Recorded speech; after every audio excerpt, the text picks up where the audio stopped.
What's up, everybody? It's Chad. I'm back again with another episode of Ask Chad Grassy Logic. We're filming a little bit earlier in the week, so pardon if some of the information is a little late getting to y'all. I'm here today with my friend Ryan Stuart. Thank you so much for joining me, buddy. Thank you for having me, Chad. I appreciate it. Of course, man. Thank you. I appreciate you taking that trip. That's a long trip for you. You know, it is, but I enjoy it every time, man. I mean, coming down here to get to hang out and, play around in southern New Mexico, it's always fun, man. Great people down here. Just a great environment. So thank you all for having me, man. Appreciate it. We're lucky to have you down here. So, welcome. And we're going to get some tacos after this. Man, I love tacos, bro. Say no more. Heck yeah. We got a couple of good conversations in store for y'all. We're going to talk about some cultivar selection stuff and who might be kind of leading the way on, changing the way that we select our cannabis. Also, Texas saved hemp. We'll get into that more in a little bit, but first, let's talk with you, my friend. So for those people who don't know you, could you give us a quick intro? Yeah. So my name's Ryan Stuart. I'm from Farmington, New Mexico, and I work for Zeatope. I'm the head cultivator up there. We have an all-organic farm, true living soil, and I've been growing cannabis for, 12 years now, man. Probably have about 20 years in the game altogether. I started on one side of the market, things became green, and then I got over to that side. So, that's kind of my backstory. Did a little time in the Army. Got out, came home, had a kid, and, started taking my cannabis career to the next level. Nice. So did your cannabis career start before the military or after the military? Well, I mean, it kind of started when I was in high school, right? Okay. I feel like most of us. Some of OGs, right? Yeah. Did that thing, lunch money thing, blah, blah, blah, blah, blah. And then, I went and I joined the military. I needed to make a change in my life. I kind of felt like I wasn't going down the right path, and I didn't really have, I'd say, good guidance, when I was younger, and I needed something in my life to mold me into the man I am today. Yeah. So I did 8 years total, 3 years active, and then 5 years reserves. Okay. So, nice. No. So you continued your service, and all that? And yeah, I got out afterwards either. No, you know what I'm saying? And reserves was pretty easy. You come back home, it's 1 weekend out of the year. Did a little bit of that stuff, and then, it was still living my everyday life. Carried a job at Comcast, worked there for a little bit, and I was growing weed in the backyard with my PPL on the side, right? Yeah. It's kind of how I learned, man. Yeah. Nice. I think that's how a lot of us learn. I mean, it's how I learned. Right. I had my PPL the whole time too.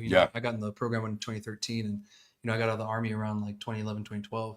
Right. And so I pretty much started smoking weed the day I got out of the Army.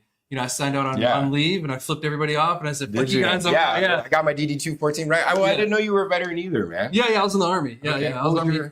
I was going to ask you what your MOS was, but I was a 35 mic human intelligence collector. Okay, cool, man. That's a fun job. Yeah. Sometimes I didn't have anything that cool. I was a 19 Delta, which is a generator, 91 Delta, which is a generator mechanic. Okay. I did that for 3 months at my unit, man. We came down on rapid deployment orders, and then they cross-trained us over to a 19 Delta, which is a Cav Scout. Yeah. So I went to Iraq. I did that for 10 months. And it was kind of at the withdrawal of everything, right? So we were losing. What year? 2011. Dude, no shit. I was in there in 2009. Really? Yeah. I was just there. Right. That's cool. It's that's crazy how those things work out, though. Right. Man, yeah. Because we started. So Obama announced the process of pulling out of Iraq when I was there. Gotcha. So we gave the power back to the Iraqis this month, like 15 years ago. Right. Wow, dude. Yeah. Time passes so quick, doesn't it? That crazy? It feels like yesterday, man. Yeah, it does. But continue. I'm sorry. So no, I did that, came back, and then, I finished out my year and a half that I had left as a light wheel mechanic, which is a 91 Bravo. You never do your job in the Army. No, hell no. Right? You're always singing, janitor, or doing somebody else's job. Yeah. They had me, cutting lawns and raking racist assholes. Yeah, right. Cutting the lawns, bro. Can't keep detailed. Being in the field, bro. Like. Gino's gonna say. I just got it. Oh yeah, we're gonna have a blooper. We're gonna have a good blooper this week.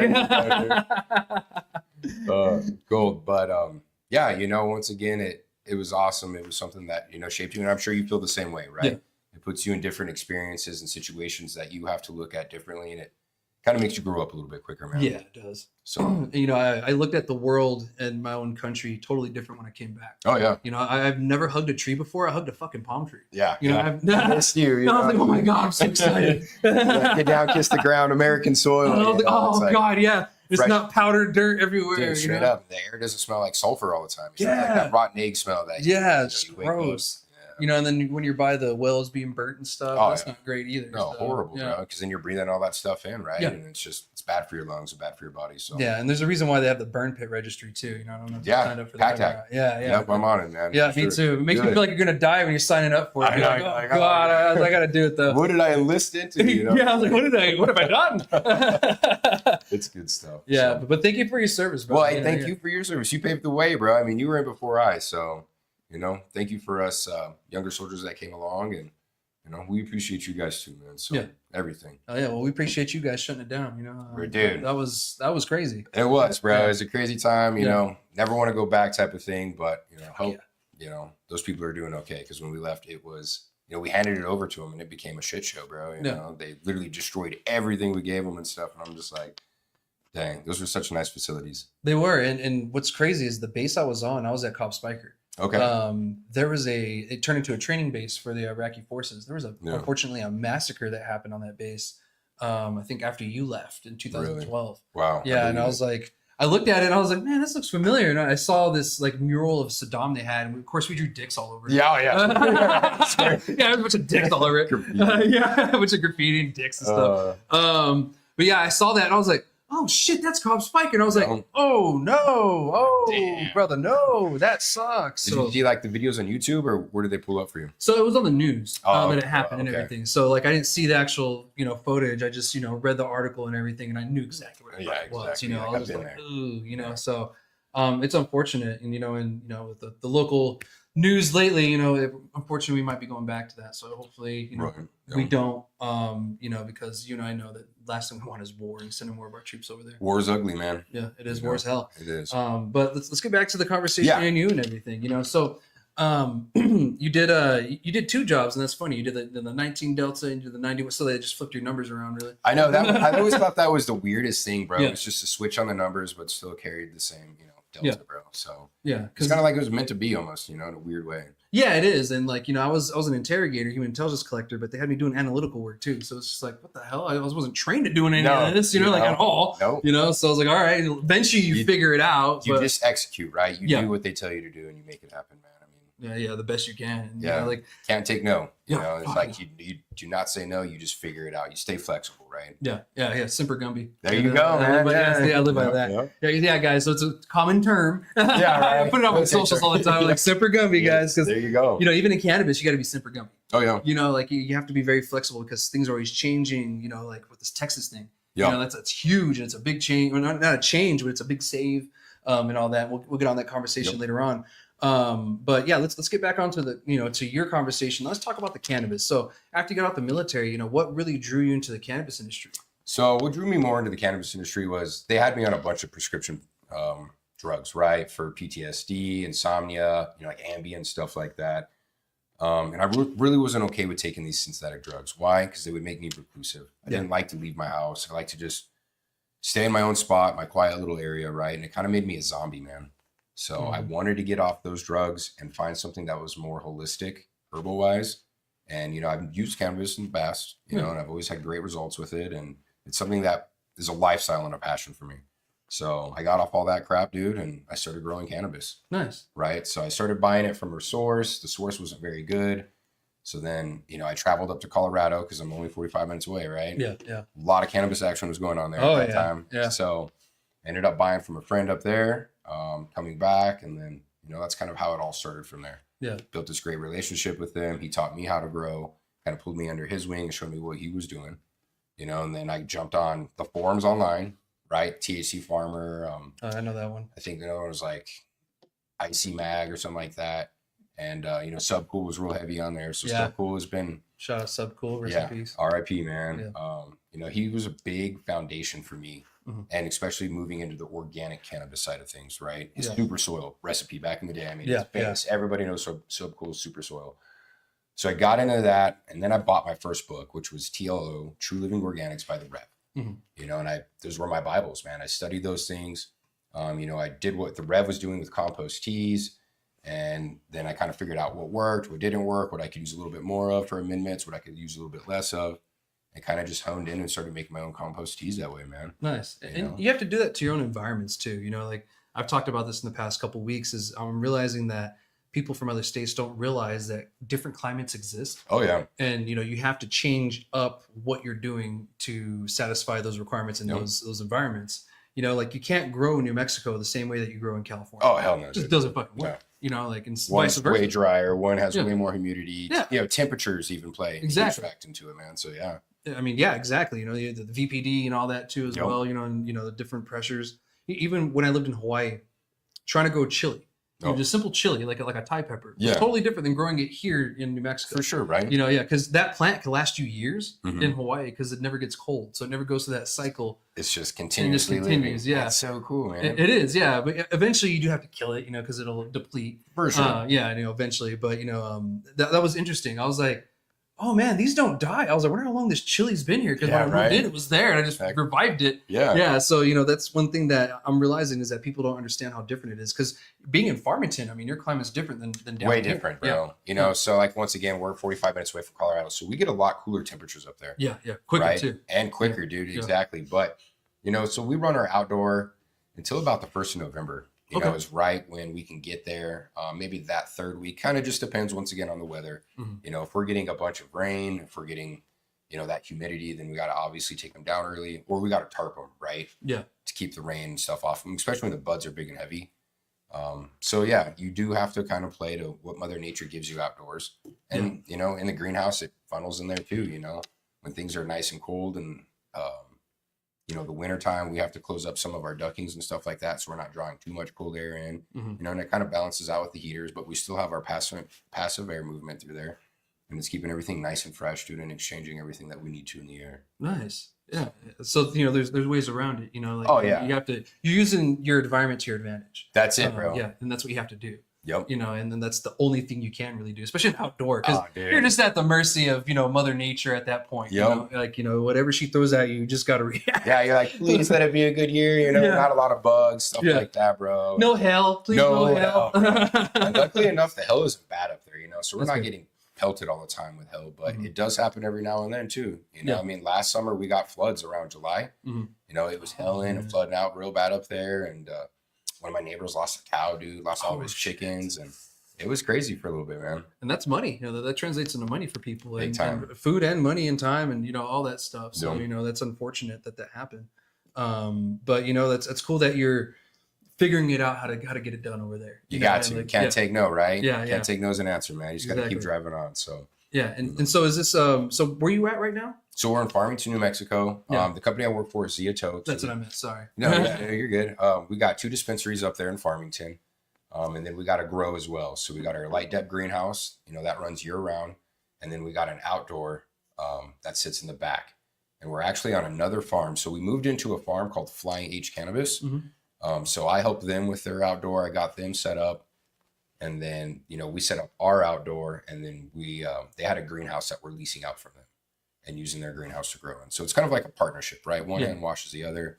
We move a lot of their weight through our dispensary as well. They're fully organic, just like us, pesticide free. And what's cool about that is we can put out a lot of different varieties, and it's not just those same things. And that's what I've noticed in the industry is, I mean, people have their favorite, strain to come back to, but variety wins at the end of the day. Yeah. Because even myself as a connoisseur, I want to try new flavors and new terpene profiles, and I mean, it's nice to go back to those ones that you favor, but who doesn't like trying the new burger on the block, or the new nug, Exactly. And the variety keeps everything alive. It keeps everybody competitive. Yeah. And it keeps innovation going, and I'm a firm believer that with legalization comes innovation if you allow it. Oh yeah. And that's what we've been seeing throughout these years, tons of innovation going on. But that's only if we allow it and we allow the process to just naturally happen. Unfold. Yeah. Yeah, exactly. Like at the same time. Oh, damn it. I guess I'm during tacos. So you're in outdoors. Are you in the ground or are you in pots? Yep. So, I'm a firm believer. I mean, you can grow fire in pots too, guys. But we do the trench method. We dig straight in the ground, throw down a trench, throw our living soil in there, and then I amend that living soil. Okay. Right. So We'll go through every year. We'll top dress a little bit too once we're in the season, for flower, for veg. I do compost teas weekly for the plants as well. So that's just beneficial microbes that I put into the soil, which is probiotic farming. Yeah. Right. Because in true living soil, you have to take care of your soil first, and your soil has to be happy to have that good relationship with the roots And then, you know, the roots obviously uptake, feed the plants, and grow the fruit. Yeah. Right. Definitely. So it's all symbolic relationship. So we use compost teas heavy, man. You know, and I'm a firm believer, once again, it doesn't have to be anything crazy. You know, good base, earthworm castings, molasses, and a little bit of kelp or insect frass. Yeah. And you got yourself a beautiful compost tea. And you can really see the difference when you start applying them. You know, how bigger the plants get, how fuller the nugs get, and how much more of a terpene profile you can bring out of that nug. Yeah. You know, and you know, it's really giving the plant more of what it's fully capable of doing. Exactly. Pushing it to its limit. You know, farmers like you have really changed my perspective on living soil. Yeah. You know, and especially living soil indoor. Right. I've seen some places, Carver Family Farm, shout out to them. You know, love Andrew, love Carver. Bro. He's doing such a great job. And, you know, when I walked in, the first thing I noticed when I went to the back is I was like, it smells like hospital meets outdoor. Yeah. Like, how do you do that? You're like, what's going on? I was like, I'm confused right now. Like, it smells clean, but also like a forest. Like, a hospital inside of a forest. Like, I like this. I think I want to move in here. Yeah, I know. I want to live here. It gets you back to nature, bro. You know, that's where we all came from. And, you know, they're doing it right, bro. Their rosin, phenomenal. Like, Andrew, Carvers, you guys are doing great. You know, great. I love them. Mad respect to them. They took me through their facility as well. Mm-hmm. And I was just blown away. I was impressed, man. For the organic side, they're doing it right, man. Oh, 100%. You know, those are the people I applaud. And I mean, I love my salt-based growers too. Like, you guys are awesome, but organic has a special place in my heart because first and foremost to me, it's medicine, man. You know, and I want to provide the best medicine that I can. You know, it's just like when you go to the grocery store, right? I mean, you got organic and you got synthetic fruit, right? One costs a little bit more, but you know, you're getting a little bit healthier product that way and a little bit more flavor. The bananas are a little bit sweeter, right? Mm-hmm. The strawberries are a little bit sweeter. Kind of like growing a tomato at home versus buying it at the store. There's a significant difference. That's it, man. Yeah. You know? And I obviously grow tomatoes at home. But yeah, you know, you don't really get that with like the big corporate grows that are just pushing out plants and all that, and pushing out weight. Yeah. You know, these super crazy dense nugs, you know, testing out at 31%. Yeah. It tastes like cardboard. Yeah, it all tastes the same almost, you know? Yeah, it does. Like, you're not really pulling different terpene profiles from them, man. And that's, I mean, they're beautiful nugs, right? You can grow synthetic. Dude, they are the prettiest, most frostiest nugs you've ever seen, you know? But to me, sometimes they just lack the smell, man. Yeah. And the nose knows. Oh, all 100%. Yeah, always, you know. And, you know, the next conversation we're going to have, I know you're going to like too, because I'm excited to talk about it. But going on that, you know, I want to ask you this question. I'm not going to lead into it, but it's kind of part of it. But I wanted to ask you this beforehand. You know, how do you feel the state of our genetics, where they are right now and where we're headed? Because we've kind of catered them to this high THC thing, below everything else. You know, how do you feel the direction we're going? And do you feel we need a shift? Well, I think first and foremost, it needs to be education, right? Like you said, it's not all about the percentage of the THC. You know, because when I ran the dispensary, what I seen was a lot of clientele, you know, patients would come in and they would be like, what's your highest percentage? You know, what is the strongest stuff you got? And for me, you know, I mean, I understand there's always going to be that customer there. Yeah. Right. But I try to educate them that it's more, you know, terpenes have a play into it. And those terpenes are beneficial health-wise for you. You know, they bring medicinal benefits. Yeah. Where if you're just going for just strictly THC numbers, it's almost kind of like a flawed system. Yeah. You know, I mean, so we just won the SE award for best organic flower in the state. Congratulations. Right. Thank you. You know, shout out to my team. Those guys are awesome. Billy, Lori, you know, they always make sure that, you know, everything needs to get done on the day. Whatever I ask, they execute and they do it well. And it's all about love, you know, passion for the plant and just us being there messing with the plants every day. Right. And then also on top of that, great genetics, dude. It's a compound genetic litter bomb. You know, they're producing some fire and a lot of their strains are, you know, very stable. Yeah. You know, so, but it was only a 22%er. Yeah. Right. It was a 22%er, dude. And I think our terp profile on it was 2.5, maybe 2 3/4. Yeah. You know, 2.75%. Yeah. And that's what I think really helped put a big play into it. It was because it was blind testing. Yeah. Right. And that's what we want. When we go into these competitions, we don't want it to be packaged out, you know, because we don't want to sell. We're not selling the package to the judges. Yeah. Right. Yeah. It's the best of the best. Bring what you got. Let's see what's going to stand with everybody. Yeah. And blind test it. Yeah. And that's if you want to judge the packaging, have a separate category where you judge the actual That's packaging. It. Yeah, you know, hey, but that should be a packaging judge category, right? Yeah. Because you shouldn't judge a product based on the packaging alone. Yeah. Right. It's a plus. Yes, it is a plus. Yeah. You want to have great packaging, you want to have great logo. But you also want to put quality product in there. You know, good, healthy products, bro. Yeah. And you know, Like they ties all it all together. it does, it does, you know, and that makes it a gold product right there. You know, shout out to Headspace. I love those guys. Once again, their design team, freaking awesome, bro. They are pumping out some cool graphics all the time, but also at the same time, their hash holes always burn even. They're using high quality grade cannabis and rosin, you know, because I know they're buying a lot of the rosin from Couchlock and stuff like that. Once again, love them. You know, but those good companies, when they come together like that and join forces, dude, they just build such an amazing product, you know, from the looks, from the taste to the smoke to it's perfection, bro. Yeah. You know? And we need to see more of, you know, collaboration like that in the industry, you know, because like so many people are even when it comes to dispensary, you guys should work together. That's it. Yeah. Like work together, you it's know, like, not about fighting, bro. Yeah. You know, there's enough of the pie for everybody to go around with. Yeah, exactly. You know, like stop trying to, you know, fight over crumbs when there's a huge piece just over there. There you go, you know, bro. like work together to get that piece, you know, because you both can break off that piece and have a really good piece of pie. Exactly. And everybody's happy. Everybody eats, you know, and it's, I mean, that's the beautiful thing, right? And and us as Zeotope, we try to do that. We try to uplift everybody in our area. You know, we even bring in from different farms that are local dispensaries as well, and just try to make them part of our family and our team. Yeah. You know, because we are stronger in forces and we're all in this together. Yeah. You know, there's no reason for separation and division in it, man. So yeah, definitely. I appreciate that. And so what would be your advice to the closet grower who's starting out, well, not starting out, has been growing in the closet for years. Now it's time for him to move up to the facility. What would be your number one advice to the kid doing that? So like trying to move up from the closet to a facility, learning to manage, you know, because my biggest thing for me was going for my outdoor 6 plants, which, you know, they were huge plants. So Mindo Dope Boys, I've modeled them for years, right? And I try to grow as big as I could with this, you know, my 6 plant count on my PPL back in the day, right? Yeah. And then when I jumped up to my first grow, I went from taking care of 6 plants to 152 plants. You know, the biggest piece of advice that I can give you when you're trying to take it to that next level is to make sure you have the basic foundations of growing cannabis locked in. Right? You know, pH, how you're going to fertilize, whether you're a salt-based grower or organic grower. And then, you know, you need to get your formulas down. So one big thing for me is I went from making 50 gallons of tea, you know, weekly to 1,500 gallons of tea.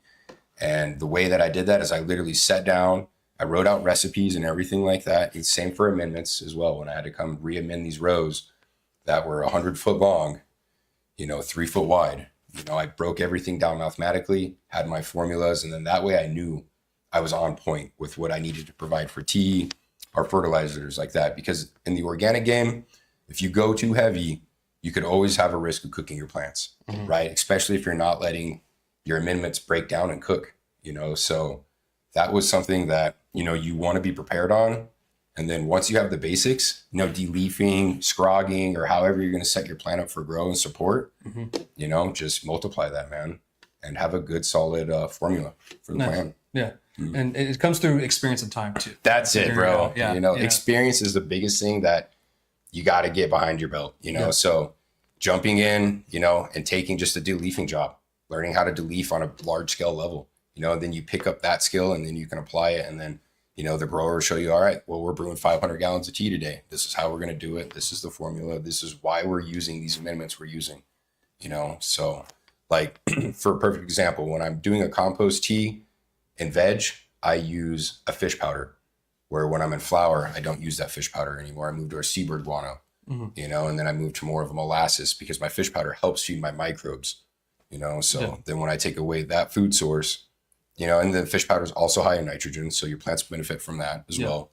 But, you know, when I take away that food source for the microbes, I add in molasses, and then that feeds my microbes and makes my population go crazy. Ah, there you go. Yeah. Kind of just keeps them sustained, and then you give them the sugar to kind of just... Yeah, to blow them out. Exactly. Where, like I said, in veg, that fish powder is still providing, you know, the nutrients out of the NPK, but it's also beneficial food source for my microbes too, where I don't have to use that sugar, you know, so I'm not going to feed them twice, you know, where the fish powder, it's like 2 birds, 1 stone. Yeah. Right. I'm giving them that boost of in, but I'm also feeding the microbes at the same time. Yeah.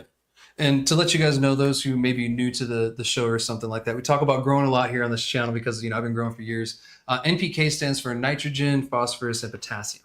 Those are one of the 3 main chemicals essentially that plants really use to grow and live. There's other, micro nutrients and stuff like that goes into it as well too.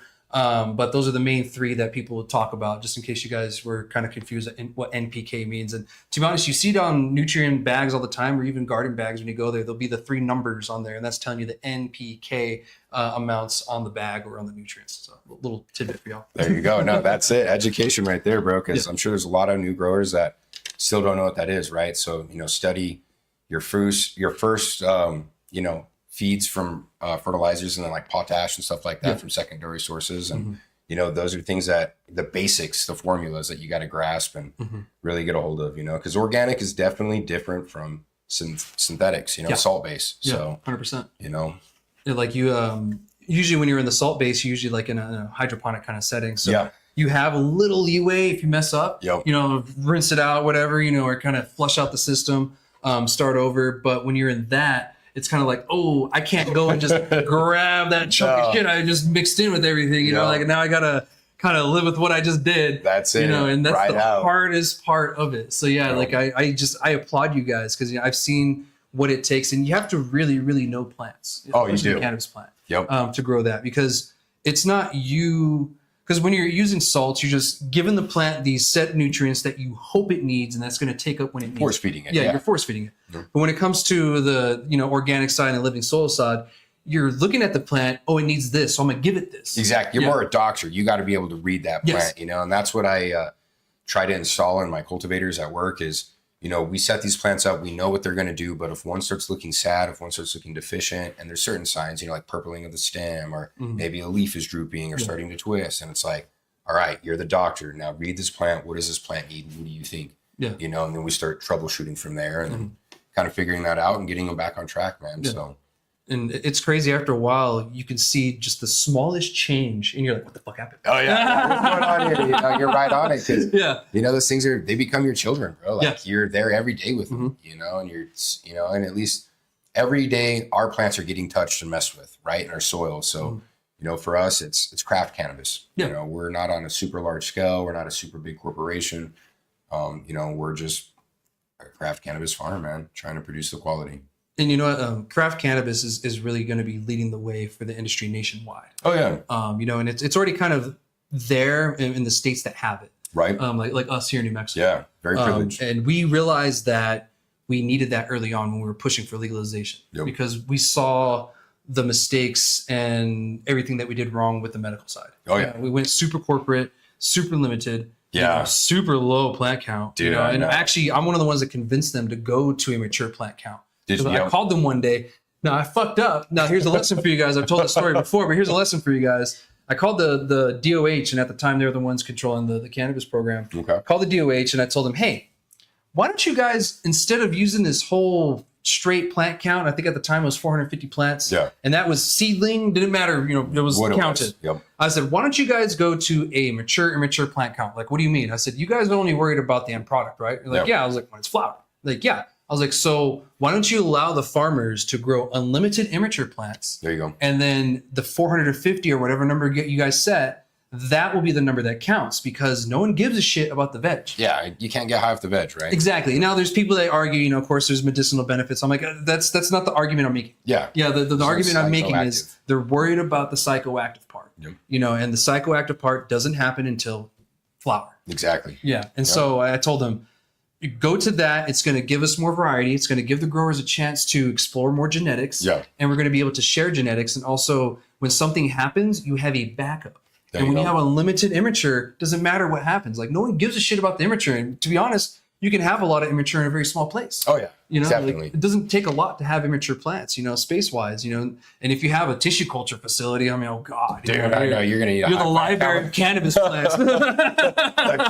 Yeah, just, line, what do we want today? Yeah, seriously. So the one thing I didn't do was tell them what a mature cannabis plant was. I was a young advocate at the time, and I thought our government was smarter than what it is. For sure. Well, they set it at 12 inches. Oh, wow. And so I fucked the industry over for a good year. Yeah, you're like, oh my God, my bad, guys. Yeah, that was my fault. So I take that one on the chin all the time, and I use it as a good teaching moment. Yeah. That, you need to be clear when you're talking to the legislators, but also at the same time, you can make a difference. But, it's going to things like that really made a difference here. Right. You know, instead of just going, oh, we're going canopy size, doing this. And to be honest, canopy didn't really make sense. And like someone was breaking it down to me, and I was like, I'm online. He was like breaking it in text and like added math and this and that. I was like, I get it, but dude, we're like 50th in education. Most of the other people in the state are not going to get this. No, the easiest way to do this is a straight up plant count. It makes the most sense. Yeah, it just makes the most sense. There's less math. There's less spooging numbers, whatever. You know, straightforward. Is it mature? Yes or no? There you go. It's a binary question. Yep. Yeah, exactly. Yeah, it's a binary question. Yes or no, not maybe. You know, and you know if you find out that plant's flowering and it's also a Hermie, well, shit, get rid of it. There you go. You just did yourself a favor. Exactly. You know, so crop, at the same time. But I digress and everything. But I'm just glad that we have the opportunity to do these micros, to do it. I feel in a right way. No one's done it correct 100% yet, but I feel we're on the right path. Oh yeah, we're definitely heading in the right path, man. And once again, like that's awesome. Thank you for doing that with the mature plant counts versus the other, because being part of the cultivation team and having to deal with all that, it makes my job easier at the end of the day, dude. Especially the biotrack, because shit isn't a nightmare sometimes, bro. Like, damn, that's probably why I got all this gray hair, dude. Right. I'm getting more gray too. I'm just like, Jesus Christ. Damn, biotrack. Biotrack. So I've been dealing with it more and more. I kind of avoided it on purpose, but you can't avoid it forever. No, dude. And I hate it. And to be honest, coming from an IT background, that's what I got my degree in. Yeah. It's a terrible program. It's made and it's purposely made that way. Right. I love you, biotrack. No, but no. Yeah. I'm not a big fan of biotrack. Sorry. Figure shit out. Like I'm coming from a IT side, and I'm calling BS on your program because one, it's a web browser app. I know. So it's susceptible to crashing. Well, that's the first.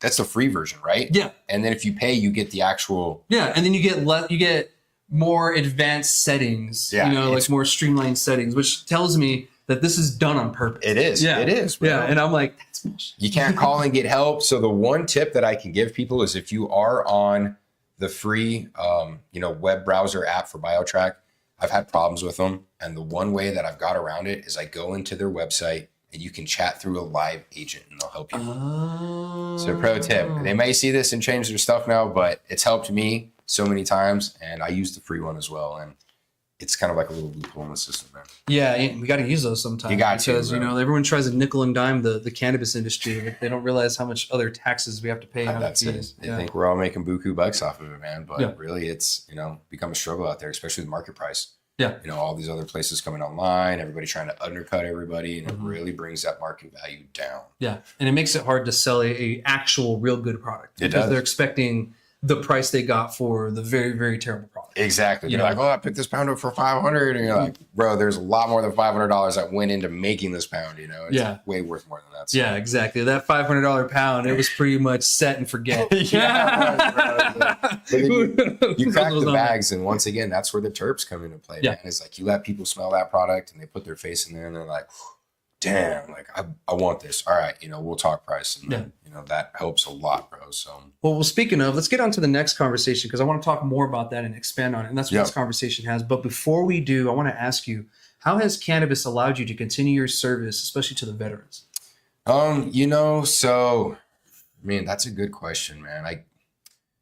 I've really thought about getting into, taking clones because we're about to open up a mother room and everything, and then for outdoor season. I kind of want to give those clones back to the vets. If you're a free vet, hit me up. I got resources now. So if you are a veteran, please get a hold of me because I do think, you should be growing cannabis, right? Yeah. It's free. It's in your backyard. Big on the summertime because you're not paying for the electricity to grow it. It's free. And put it out, set it, and then I'm always there to help, right? I love to help people. So if anybody ever needs advice or anything like that, just get a hold of me, vet to vet. I want to help every veteran I can get off anything that's synthetic that's given to them by the doctor, the VA, and go more of that organic, holistic route. It's a better way to heal. Yeah. It really is. And, the same thing, big for advocate for vets to get off drinking, right? We all like to sit back and enjoy beer every now and then. But, I'm sure like you, like everybody else, there was a time in my life where we drank all night, we showed up to PT, we ran, we puked, and we kept running. And that was something that I felt like when I was younger, I used to cope and bandage a lot of things over, that happened when I was in the service. So, I just want to make sure that people know that you can get off the bottle, man. And there's other, ways that you can go about handling, your PTSD or insomnia and things like that. And cannabis is a good source for that, man. So yeah, I agree. And thank you for that. That's a really good point because, our community, our veteran community is plagued with alcoholism. And it is. And it's our fault, but also the military promotes it. I know. Yeah, they just poured it down our throat. They did. Yeah, and it was legal. It was easy to get. You could go to the PX, bro, or to the gas station. The shopette. The shopette, and you could buy any liquor you wanted. And, and the same for tobacco, man. I mean, I know people are going to chew and smoke, but once again, it's proven that it's going to take years off your life, and they use harsh chemicals in that to keep you addicted and beat you down. So, I smoked when I was in the Army. Yeah. I was smoking a pack a day, dude. And when I got out, I would smoke joints to get over the craving of wanting to smoke a cigarette. And then I never liked to smoke a cigarette after I smoked cannabis. Because it tastes better? It tastes better, what the hell am I smoking? Like, what is this? This is nasty, So it helped me kick the habit, bro, And once again, cannabis, it's a medicine, but you got to treat it as a medicine. You can abuse anything. You can abuse cheeseburgers. Yeah. Right? So for me, I don't try to smoke during the day. I come home at night after my long day of work. And then if I choose to smoke a dab or smoke a little bit of the joint, I do. But, once again, you do those things responsible. Yeah. Right? Don't be out smoking and driving and, being a hooligan and stuff like that. And smoking in Walmart. Don't do it, Please somebody's gonna pull you to the side, man. And, just do it in a safe environment in your home and enjoy it. Yeah. And we have lounges now. Dude, I know. We have lounges now. Yeah. But maybe after we get tacos, we'll go have a joint or something at the lounge. Okay. Yeah, cool. sounds like a good time. Yeah, we'll do that. Sit down. But with that being said, thank you so much for that. I'm glad that you're going to be providing clones to veterans because veterans love growing. They do. and we're fucking good at it. Yeah, we are, right? I mean, attention to detail, bro. That's the thing, So. Yeah. There's a lot of detail that goes into it, and we're very detail oriented, and most vets that I know fucking rock it. That's it, dude. Yeah. Just kill it. And I got a buddy, my buddy David. Shout out David Hill. He's an Air Force Security Forces vet. Damn, and nice. He went to Afghanistan, and he grows for PMC over in Carlsbad. And grows up to fire. He grew in Colorado for years. Okay. And he did a great job. I just wanted to give him a shout out. For sure. He's doing a good job too. That's your boy, man. Yeah, man. So, but thank you so much for joining me on this conversation. But before we go, where can people find your profile and everything and all that good stuff to contact you? Yeah, so you guys can always look me up. Instagram is going to be my huge source on social media. I post everything on there from barber content, man. I just recently did a grooming video. I know my beard's a little crazy right now. Yeah, we've got to talk about that. Let's talk about that real quick. Hell yeah. So I went down to El Paso. I got a good friend down there. His name's Michael Ryan. He's a famous El Paso barber, and we just did a grooming video. That's the one thing I get asked the most is how do you take care of your beard? What's your maintenance? What's your routine? So we went ahead and broke it all down. He shot the video, did all the editing and everything. And I gave my routine, man. So if you guys got a beard, especially the veterans, I know you guys love growing your beards, man. Check me out on Instagram at Medicated Earl. Earl's going to be spelled ERRL. And you'll see my big ugly mug pop up. You can't miss the beard, bro. So. It's hard to miss. It's a beautiful beard, by the way. Thank you, man. I appreciate it. And what's a tip you could give some of the vets out there, people just listening, give them a little tippy tip. A tip. Let's see. Everybody, I just want you to know that, you're doing your best and I'm proud of you. Some days may be harder than others. I'm recently going through a breakup myself. I was together with this woman for 3 years and I thought it was going to destroy me, right? It really hurt. But at the end of the day, I moved my life in the proper ways where, I stopped drinking, bro. I completely left alcohol behind. I went sober on cannabis for 3 months. And like I said, I smoke in the evenings now, but I use that pain to help me heal in the right directions. And if I can do it, you can do it. So just one foot in front of the other and keep driving on. Thanks. Drive on with the mission. There you go. That's it, man. Yeah. Thank you for being vulnerable too, brother. I appreciate you sharing that. Well, we're all humans at the end of the day. Yeah. We all have emotions. And nobody knows what one person's going through to the other. It's just about being nice and respecting, the people to your left and to your right. Yeah. And that could change their day and their life, man. 100%. You never know, the interactions that you have with people could save their life. That's it. Yeah. Just like cannabis. That's it. So it's a simple conversation. That's it. Yes, sir. I appreciate it. Let's get on to this next conversation because I'm excited to talk about it because, I saw this and I said, this is a perfect conversation to have with someone else who grows. Yeah. So I'm excited for this because we were talking about THC. THC to me doesn't mean shit. And this is something that I've been pushing myself. I don't know if you've been pushing it, but I've been pushing this personally. I've been seeing it more pushed in the industry itself, which is great to see. Yeah. We're making some leeway here in New Mexico. It's a little bit slower than other places. You know, it makes sense. Right. But I do see a change. In Sunland Park, there is a change and a shift. For sure. And I've asked some of the bud tenders there. I said, yeah, there is a shift. You know, they want more of the better quality and the better tasting stuff. You know, you still get most of them just like, oh yeah, I want the whatever, you know, because they're going back to somewhere in Texas and they just want to get whatever best for their bang for the buck. But in Missouri, where cannabis is legal as well, they're coming out with this new thing. And it's brand new. It's called the Cannabis Cultivar Selection Scale. Now, what this sounds like is it's going to be a standard. Okay. And it's going to be a standard for purchasing your cannabis. Gotcha. And so instead of going, well, this is 31%, this is 25% THC, this is this amount of CBD, this has CBG, they're going to put everything together and kind of give you like an all around, well, this is like a number thing, kind of give you a scale. Yeah. 1 to 10, right? 1 to 10. I'm not too sure what the scaling is going to be. I hope it's something cool. Right. You know, but let's for now say, yeah, maybe it's 1 to 10. Okay. You know, like I got this plant from whatever. Oh, what does it say online? Oh, it's a 5. Okay, you know, and then under the 5, it'll give you the reasons why. You know, boop, boop, boop, boop, boop, this is why. And then, you know, as I go through this, I'll tell you guys, you know, exactly what it is. And here at the end, actually, this is like their little mission statement that I pulled a piece from their website and kind of made it shorter. Yeah. CCSS is what they're calling it. Standardizes cannabis flower scoring with lab data and blind assessments. It aims to clarify cannabis quality for consumers, retailers, and producers based on fairness, transparency, and integrity. And I love that. Yeah. You know, and the blind tests are important because there's less bias when it comes to, you know, like we were talking about with the competition. Yeah. You know, having a blind judging is better. For sure. Because there's no bias. It's fair. Yeah, it's all fairness, right? At that time. Exactly. Unless there's something that those people are really known for and they're only known for that and it smells only that way, there's really no way. Yep. You know, and these days that's not really happening that much. Or people are being very distinct, usually told from that. So this is great, and it's going to display the rating on packages as an accessible guide for confident purchasing. So that's great. So you're going to have a little scaling system on there. Now, how they're going to go about this individually, I have no fucking like how you going to skin this cat, right? Exactly. You know, like this is a great idea, but how they're going to implement it, I'm not too sure. Like I'm still learning about it. I read the article and I have some tidbits here, but at the same time, I'm just not too sure how they're going to ensure there's no one going to be lying, you know, because everyone's going to go for that 10. Yep. You know, if you look at Google reviews right now and you look at any dispensary, there's no dispensary, and I'll say here in Las Cruces, under 4.5. You may find a couple, but majority are 4.5 stars or better. Okay. And that's because of the old leave us a good review, we'll give you a free fucking penny pre-roll, right? Exactly. Yeah. And so how are we going to ensure something like that isn't going to happen with this? How they're manipulating the system, right? Exactly. Yep. Now, I see they're going to be using testing. So, you know, they're going to pull the test of the products. They're going to have people blind test these products. And it should be fair and everything, but, you know, money changes things, and down the line we could see a difference. So far, you know, what's your kind of thoughts on this? Like, you know, like, I mean, I think it's golden, bro. If they could find out a way to scale the testing and make it in all fairness, I mean, that's going to give you the most accurate reading of what kind of quality of cannabis you're smoking, right? I mean, a blind test, you don't know who you're getting it from.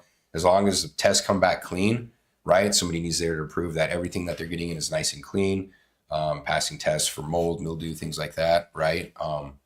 And then, blind testing, and then just seeing what they feel is the best. Yeah. You know what I'm saying? And I don't know, maybe they need to have 2 categories, one for, you know, synthetic and one for living soil, because just from the terpene profile difference, you know, like one's going to be way more terpy than the other one. Yeah. You know, that's what they did at the Essie Awards, because, you know, you're getting more of a flavorful product out of organic. So then they have the organic, you know, best in organic and best in synthetic. Yeah. So, and that's easy to do, you know, with like a little O distinction or something like that next to it. You know, this is organically grown.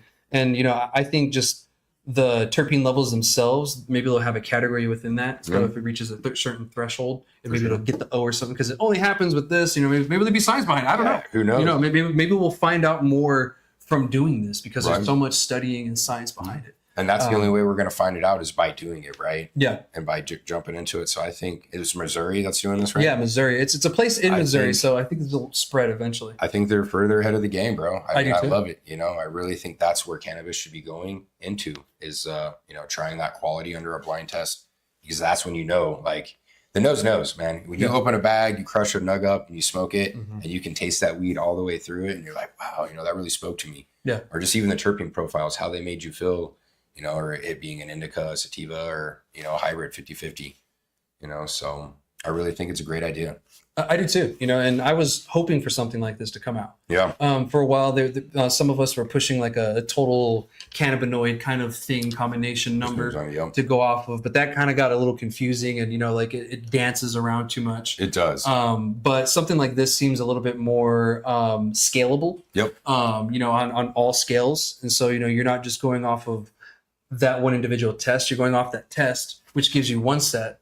And then you're going off of the blind test, which gives you another set. Yeah. And then whatever lab data they have, to go on with it. And maybe they'll add studies to, this, cultivar does this. Because Israel was testing years ago that it is more accurate to tell the lineage of a cannabis plant through the terpenes and the smell and the flavor than it is through anything else. Right. So maybe we'll get more categorized cannabis this way too. It's like, oh, so this is the lineage from this because of the terpenes. Exactly. And maybe we'll just add more stuff to that. And then maybe we can, I wouldn't say revert cannabis back, but we can get back to when cannabis was cannabis, not THC. Exactly. Not distillate, Yeah. And don't get me wrong, it has its place. And It does. There's certain people who need it, but majority of the people who consume cannabis don't. Yep. And they just want a good product in a good time. That's it. And I feel this is putting us on the right place and they even said it, in one of their quotes is that this is going to educate the staff. This is going to educate, everyone else. And I agree. It's going to educate the customers because then it gives you the educating point to tell the customer, well, why is it at an 8? Oh, it's at an 8 because the terpenes are at this level. Even though the THC is at 18, look at the CBG. Homie. Exactly. For the Let's daytime. break down the full thing of it. Yes. Not just the THC number, not just the CBD number. Exactly. Right? It's like terpene profiles. What are they carrying? What do they possess? What do they do medically for you? And really get into, that's the biggest thing is education. Yeah. We got to educate the people, bro. Yeah.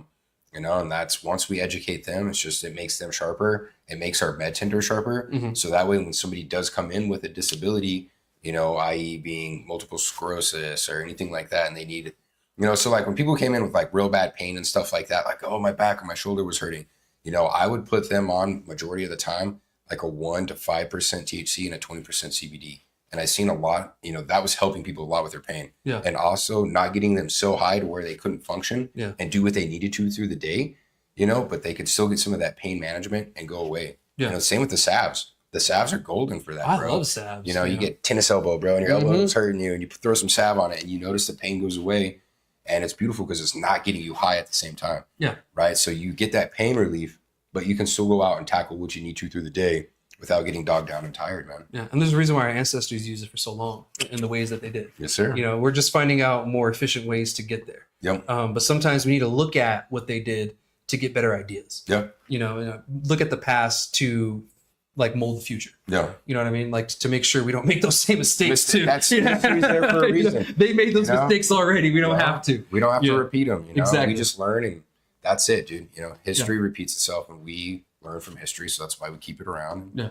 And like you said, our ancestors have been doing it for years. Yeah. Right? Compost teas. This is nothing new that I invented. Subcool. Yeah. These things have been around for thousands upon thousands and thousands of years, and that's how we've been feeding crops. So, that's all I'm trying to do is tap back in to what our ancestors did, bro. Yeah, I agree. And, I think this is one of the ways that we lead that is because it's going to get us to there by just bringing us a product that is closer to that. Yeah, because, we've, like I said, with the genetics talk, I've had this weird feeling that the way that we're crossing genetics and getting feminized plants might mess up our genetics later down on the road. And also and this has kind of been confirmed in the study too, that our want and need for high THC and all this and that has also changed the genetics, to a certain way that we don't want. And it's time for us to kind of bring it back. Yeah. Because, we brought it, we took it somewhere because we just didn't know enough. Yeah. And that was our fault, but also not our fault at the same time. But we'll take that on the chin. There you go. We'll be leaders and say, okay, we fucked up. Live and learn from it, right? Yeah, let's fix it. So now we're like, okay, now we have to backpedal and we'll say, no, it's not just about THC. There's way more into this plant.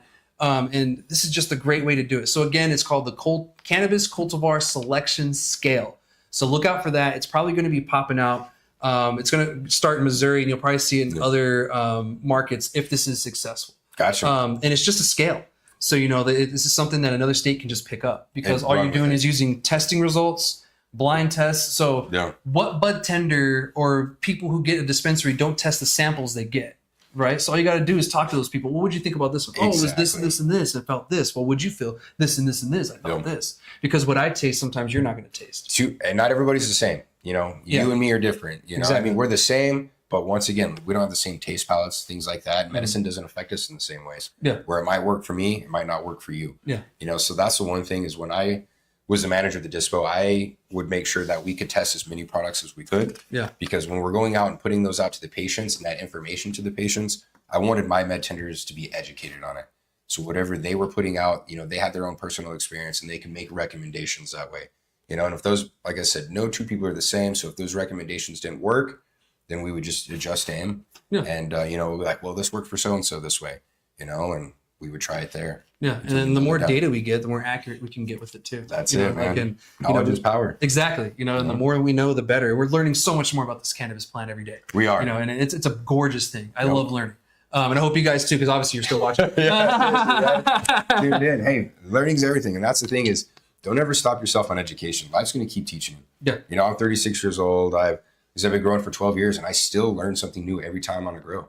Like, you know, something new pops up and a way to handle a problem, a way to make the support stronger for the plants, you know, scrogging a little bit differently, topping a little bit differently. Yeah. And it's just all trial and error until, you know, you feel like you get it down and then boom, you're learning something new again. Yeah. Fail forward. Yeah. That's what I'm trying to say. You know, fail, but fail forward. Yeah. So, but thank you for that conversation and everything. You know, I'm pretty excited to see where that goes. Yeah, me too. Yeah. Like I'm really excited.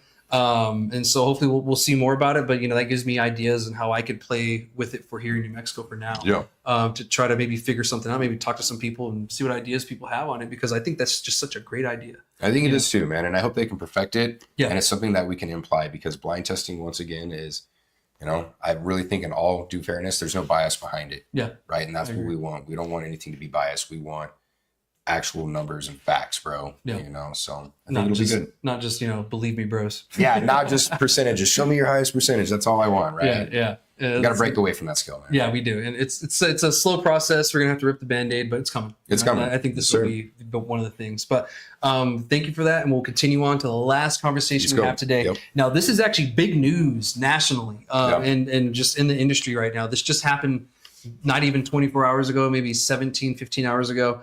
So the Texas governor, Greg Abbott, pretty much won the Super Bowl in the fourth quarter for the Dallas Cowboys in the end zone to Jerry Rice. Not Jerry Rice. He was on San Fran. Emmett Smith. I know. I got my own fucking producers. I'm just excited for that. I fucked up the team. Emmett Smith. Anyway, either way. Yep. So that would be pretty much what I'd be saying if that was, football. But, Greg Abbott actually vetoed SB3 and saved hemp for Texas. And to be honest, I'm shocked. Yeah. Like that was like I didn't see it coming, bro. Yeah, like a come behind win victory. Yeah. Like that was crazy. Dude. Yeah, last minute kind of thing.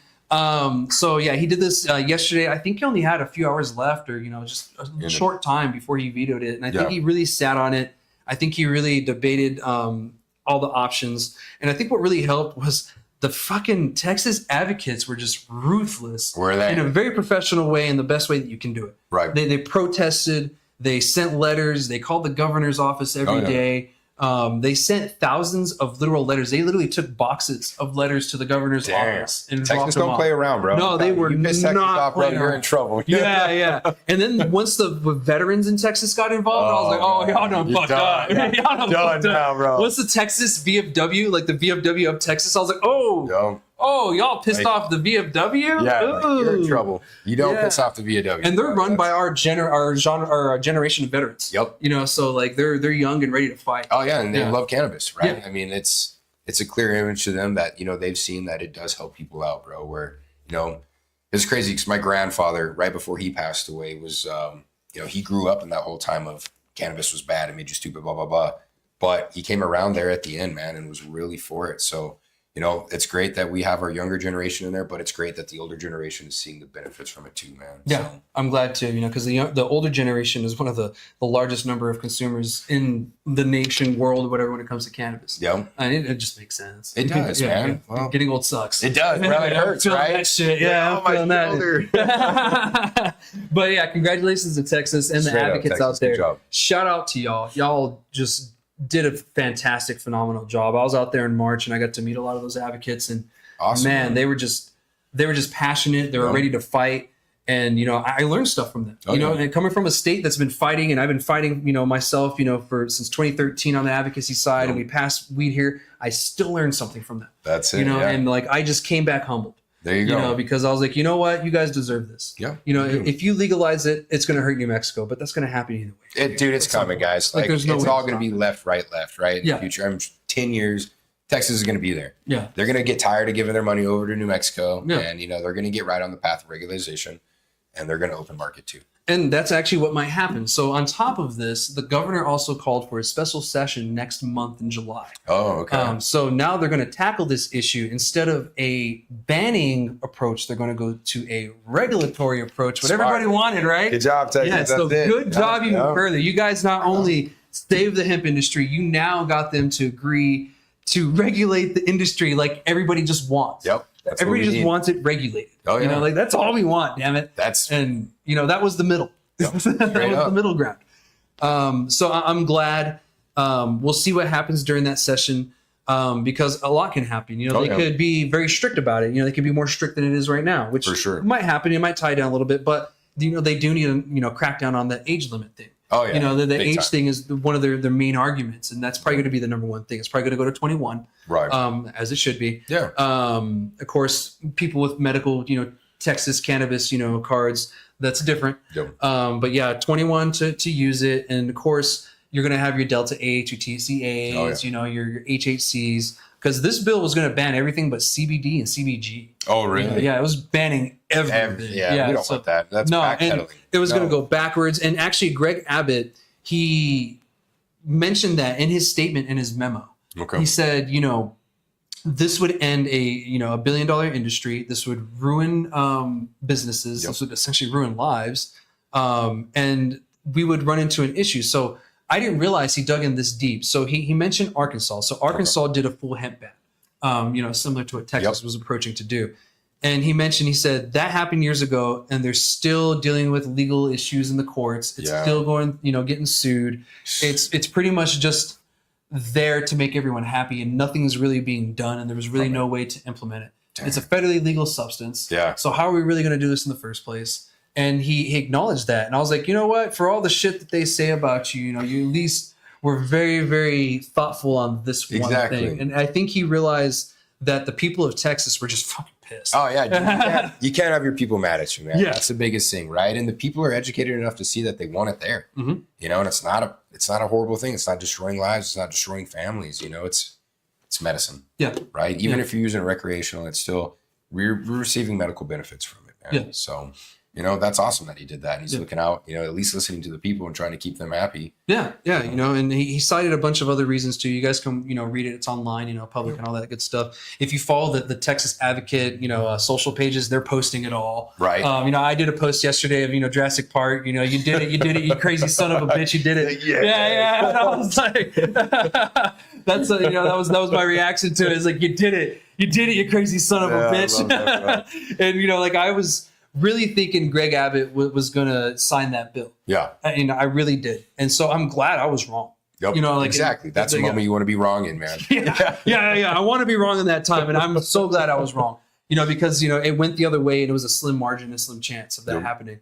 But they made it happen. The advocates, you guys, I'm so glad when this bill passed, I texted a lot of them and I called a lot of them. And, I told them, this may be a defeat, but the war is not over. That's it's only just begun, man. Yeah, and even if you win this battle, it's still not going to stop. Yep. We legalize cannabis, and every year they're fighting again. Oh yeah. So you just got to ensure that we're fighting for the right things. That's it. There you go. And a lot of them took that to heart and really appreciated it because they were defeated. Oh yeah. They were defeated. They were bruised and tattered and just ready to call it.